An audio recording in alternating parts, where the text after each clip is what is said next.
back here on the lunch break. KDUS AM 1060. Chris Schubert with you. Time flies when you're having fun. We're having fun here today on the show. Cannot believe it is almost nearly 12:30. Unpacking a lot from Jordan Ott, reportedly being hired as the next head coach of your Phoenix Suns, breaking down the Diamondbacks in their big win last night.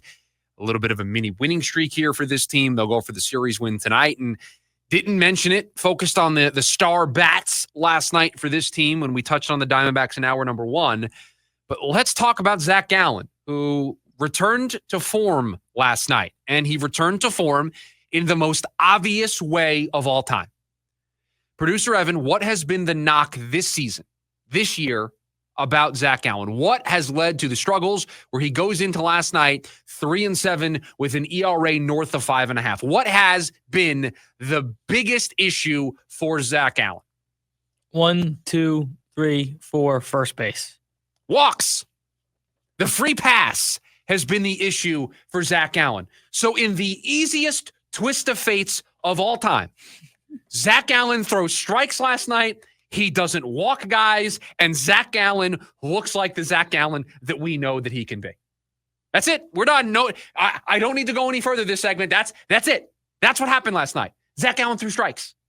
Zac Gallen did not issue the free pass. Zac Gallen poured it in the strike zone. Also, interestingly enough, saw this in doing a breakdown today. And I don't know how accurate this is because sometimes StatCast classifies pitches weird and then they go back and fix them. He didn't throw a single slider last night.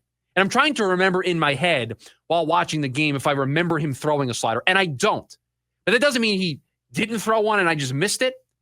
But a guy who throws his slider 9% of the time just avoided it altogether last night against the Braves. And so the reason why I bring it up was that part of a new game plan that we may see from Zac Gallen. Throwing the fastball, throwing the knuckle curve, throwing the changeup, and maybe staying away from the slider. Now, I think the fastball is more of a problem because he misses with that more than anything else, but just something to file away. But he threw strikes. First 3 innings, he threw like 25 pitches. Efficiency times 100. And listen, it's easy to get down on yourself there in the 4th inning when things aren't going your way.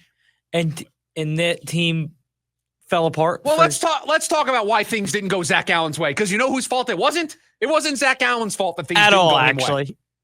I mean, this is the Diamondbacks in a nutshell. Zac Gallen is cruising. Not a single problem. One hard hit ball by Ronald Acuna in the first. Other than that, this is a walk in the park for Zac Gallen against the Atlanta Braves. 20-something pitches. We're already in the 4th inning. He's making mincemeat of this Braves lineup. Not a problem.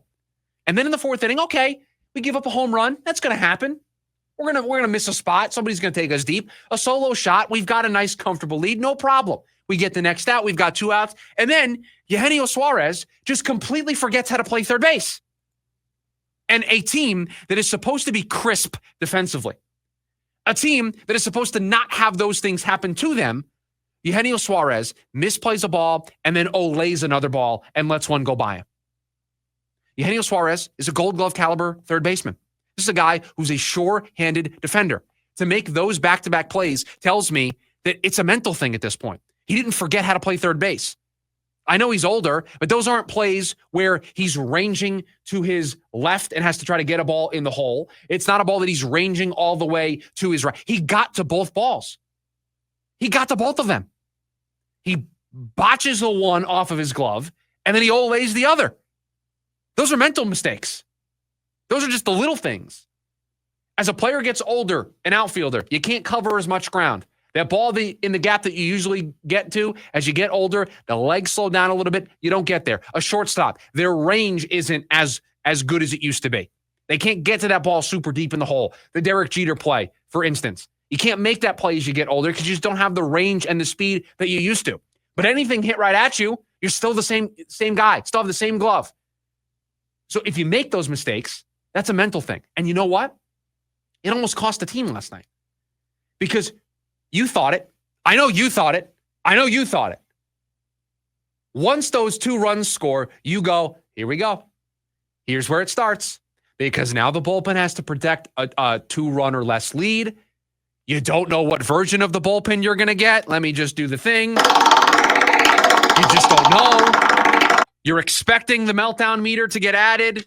You're expecting us to wipe off this many days since a Diamondbacks bullpen incident. You're just prepared for it. Now, luckily, Corbin Carroll and Ketel Marte made sure that didn't happen, but you were worried. Zac Gallen's cruising, allows 1 earned run in that entire game, lowers his ERA. Starting off June much better than his May month went, and looked like the guy that we saw early on in the season against the Yankees in New York, doing this on the road. And with or without Corbin Burnes, whether Burnes misses the remainder of the season or he returns to this team at some point, it does not matter. They're going to need that Zac Gallen to show up. Because that Zac Gallen went 7 innings last night. That Zac Gallen shortened the game. And he shortened the game to probably the most trusted setup that this team has right now.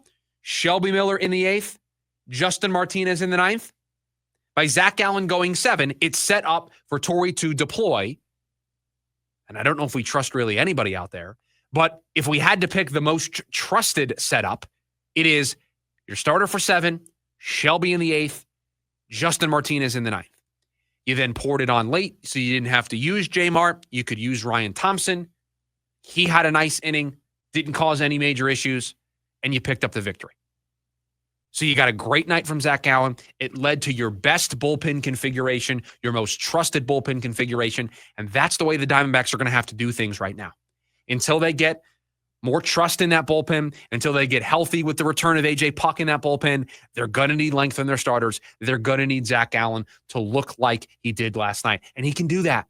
He can be that guy. Threw a ton of knuckle curves, had such good bite on that thing. Use it more. Use the change more. I would even use the slider. I'd bring that back. I would use the fastball less. The fastball doesn't have the same zip that it used to.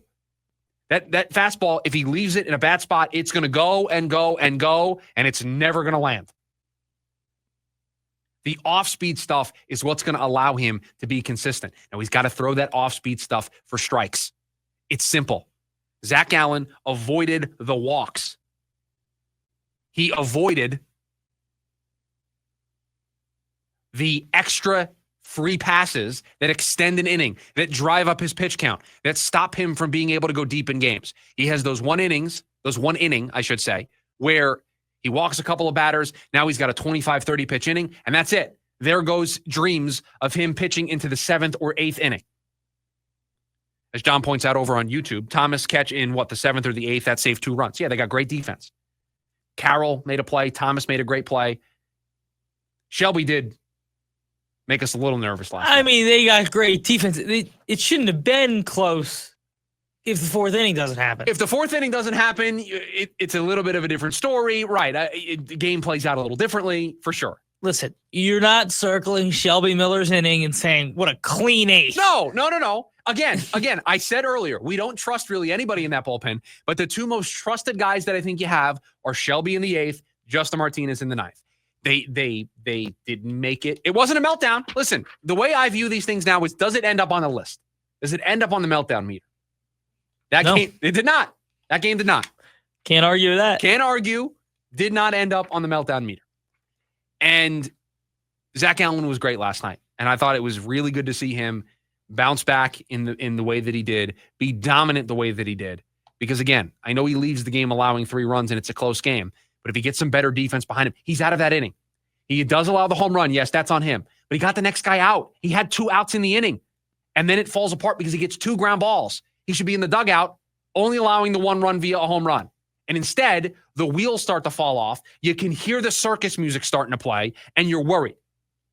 Your stomach's starting to churn. The early dinner that you might have had while watching the game was ready to come back up.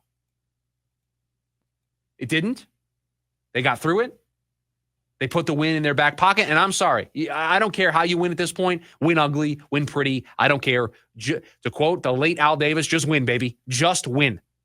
That's what the Diamondbacks mantra needs to be right now. It's exactly what they did last night, and they did so because Zac Gallen returned to form. Throw strikes. Pour it in that strike zone. Don't try to get too cute and try to spot the perfect pitch in the perfect spot. Just go out there and execute, throw, utilize your stuff.